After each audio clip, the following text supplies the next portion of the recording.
Hello and welcome. बहुत बहुत स्वागत है आपका। विदेशी खिलाड़ी आखिर वापस अपने देश तक कैसे जाएंगे, इसको लेकर के सवाल तभी से शुरू हो गए थे जैसे ही खास तौर पर आईपीएल के पोस्टपोन होने की खबर आती है। खबर यह भी आती है कि कैसे अब अगले 3-4 दिन बहुत ज्यादा क्रूशल होने वाले हैं, क्योंकि खिलाड़ियों के लगातार टेस्ट होंगे और इन टेस्ट में जिन खिलाड़ियों की रिपोर्ट पॉजिटिव आती है उन्हें भारत में ही वहीं पर रुकना पड़ेगा जहां पर वो ऑलरेडी थे और आइसोलेटेड थे, जिसमें एक नाम निकल कर आया माइक हसी का। माइक हसी की एक और रिपोर्ट जो है वो पॉजिटिव आई है और इसके बाद अब उन्हें अगले 10 दिनों तक आइसोलेशन में ही रहना होगा। इस दौरान उनके जो है टेस्ट होंगे। लेकिन इसके अलावा तकरीबन उन 38 ऑस्ट्रेलियन लोगों का क्या, जब मैं लोग कह रहा हूं तो न सिर्फ उसमें खिलाड़ी हैं बल्कि उसमें कमेंट्रेटर्स भी हैं, इसके अलावा जो कोचिंग स्टाफ में लोग शामिल थे और पूरा का पूरा एक ऑस्ट्रेलियन कंटिंजेंट जो कि आईपीएल में अलग अलग टीमों के साथ किसी भी कैपेसिटी में जुड़ा हुआ था या फिर वो ब्रॉडकास्टर्स के साथ शामिल थे। इन सारी चीजों को लेकर अगर हम ये बात कहें कि ये संख्या कितनी जाती है तो इस पर अभी तक जो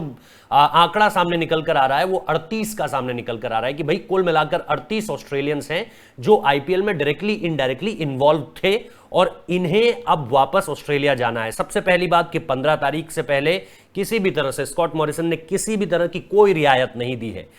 15 तारीख तक भी अब अगले 2 से 3 दिन में जो निक हॉकले, जो कि उनके एक तरह से इंटरिम चीफ एग्जीक्यूटिव ऑफिसर हैं क्रिकेट ऑस्ट्रेलिया के, उन्होंने यह साफ तौर पर आज प्रेस कॉन्फ्रेंस में कहा कि अगले 2 से 3 दिन में जो बीसीसीआई के साथ हमारा कम्युनिकेशन हुआ है उसमें हमें यह पता चला है कि 2 अलग अलग लोकेशन को जीरो डाउन किया जा रहा है। इसमें से एक श्रीलंका है, एक मालदीव्स है। मालदीव्स और श्रीलंका के लिए अभी तक भारत को इन दोनों देशों ने जो है वो किसी तरह से फ्लाइट्स बैन नहीं की है, ट्रैवल बैन नहीं हुआ है। तो ऑस्ट्रेलियन प्लेयर्स या तो श्रीलंका जा सकते हैं या मालदीव्स जा सकते हैं या दोनों को अलग अलग जगहों पर भी, जैसे सपोज अगर 38 है तो 19-19 लोगों का दल बना के या फॉर दैट मैटर 20-18 का दल बना के अलग अलग भेजा जा सकता है। इसके अलावा जो सबसे अहम बात सामने निकल कर आई कि बीसीसीआई यानी हमारा बोर्ड ही यह भी करेगा कि उसके बाद जब ये तय जो क्वारंटीन का वक्त तय किया जाएगा ऑस्ट्रेलिया की तरफ से भी कि भाई अब ये खिलाड़ी आ सकते हैं और अब इन्हें ऑस्ट्रेलिया में आकर जो है आइसोलेशन में रहना पड़ेगा, उस तारीख से पहले तक इन्हें श्रीलंका या फिर मालदीव से भारत के बोर्ड की तरफ से यानी बीसीसीआई की तरफ से एक चार्टर्ड फ्लाइट के थ्रू जो है वो ऑस्ट्रेलिया भी ले जाया जाएगा। यानी ये जिम्मेदारी भी भारतीय क्रिकेट कंट्रोल बोर्ड ने ले ली है कि हम ही पूरे के पूरे जो ऑस्ट्रेलियन पूरा का पूरा जो दल है इसको जो है ऑस्ट्रेलिया छोड़ेंगे। तो सबसे बड़ा जो सवाल था कि भाई जो क्रिसलिन ने भी उठाया था कि क्या क्रिकेट ऑस्ट्रेलिया हमारे लिए किसी तरह की कोई चार्टर्ड फ्लाइट का बंदोबस्त कर पाएगा, या बार बार जो खिलाड़ियों के जहन से एक बात सामने निकल कर आ रही थी कि भाई दिक्कत है अब सिर्फ इस बात को लेकर कि ये जो ट्रैवल बैन लगा है इसको लेकर के अब सोल्यूशन क्या हो सकता है। हालांकि जो बात कही निक हॉकले ने वो अभी भी इस तरह से सामने निकल कर आई है कि वहां पर जाने के बाद भी ऐसा नहीं है कि ऑस्ट्रेलिया पहुंच जाएंगे तो कोई आपको वीवीआईपी ट्रीटमेंट नहीं मिलने वाला है। बिल्कुल नहीं, किसी तरह का कोई वीआईपी ट्रीटमेंट नहीं मिलेगा, कोई वरीयता नहीं मिलेगी, कोई प्रायोरिटी नहीं मिलेगी आपको किसी भी चीज में। आपको एक एवरेज आइसोलेशन में रखा जाएगा और वहीं आपको वो पूरी की पूरी तय अवधि जो है यानी जितने भी दिन दिए जाएंगे उनको गुजारना होगा। ये 10 दिन भी हो सकते हैं, हार्ड क्वारंटीन को लेकर ये 14 दिन भी हो सकते हैं। इस चीज को लेकर के भी ये 2 तरह के जो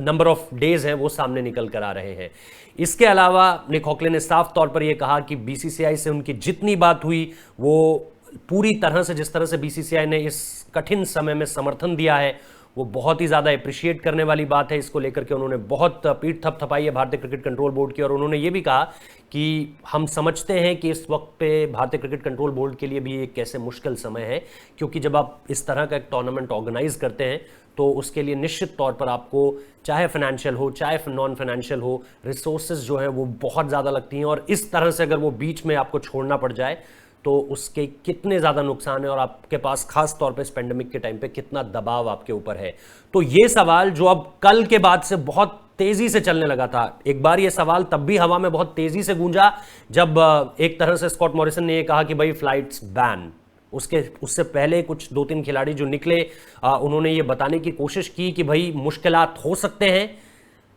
जितना जल्दी हो सके उतना जल्दी अपने देश पहुंच जाइए। लेकिन कुछ अधिकतर खिलाड़ी जो है वो यहीं रुके और उन खिलाड़ियों के लिए उस दिन के बाद से सबसे बड़ा सवाल यही था कि वापस देश कैसे लौटा जाएगा। अब उनके इस सवाल का जवाब बीसीसीआई ने दे दिया है और अगले 2 से 3 दिन में आप देखेंगे कि ऑस्ट्रेलियन प्लेयर्स जो हैं वो या तो श्रीलंका कुछ जा रहे हैं या मालदीव जा रहे हैं या दोनों में से कोई एक जगह भी हो सकती है, लेकिन लोकेशंस को जो है पिन पॉइंट कर लिया गया है। वहां पर रुकने के बंदोबस्त क्या होंगे, वहां पर किस तरह से चीज़ों को आगे बढ़ाया जाएगा, इसको लेकर के अब दोनों बोर्ड्स बात कर रहे हैं। लेकिन अच्छी बात यह है कि कम से कम एटलीस्ट, क्योंकि हम एक होस्ट नेशन होने के नाते हमारा ये जिम्मा था कि हम सबको सही सलामत घर वापस भेजें। इसमें एक नाम ऑस्ट्रेलिया का इसलिए बड़ा था क्योंकि सबसे ज़्यादा आमतौर पर अगर आप देखें तो खिलाड़ी हों या फिर अगर ब्रॉडकास्टर्स की जो टीम हो या इसके अलावा भी अगर आप कोचिंग स्टाफ की टीम देखें तो ऑस्ट्रेलिया से काफ़ी ज़्यादा नंबर्स में आते हैं। तो इसीलिए ये एक बहुत बड़ा सवाल था जिसका जवाब अब मिलता हुआ नजर आ रहा है। बहुत बहुत शुक्रिया इस वीडियो को देखने के लिए।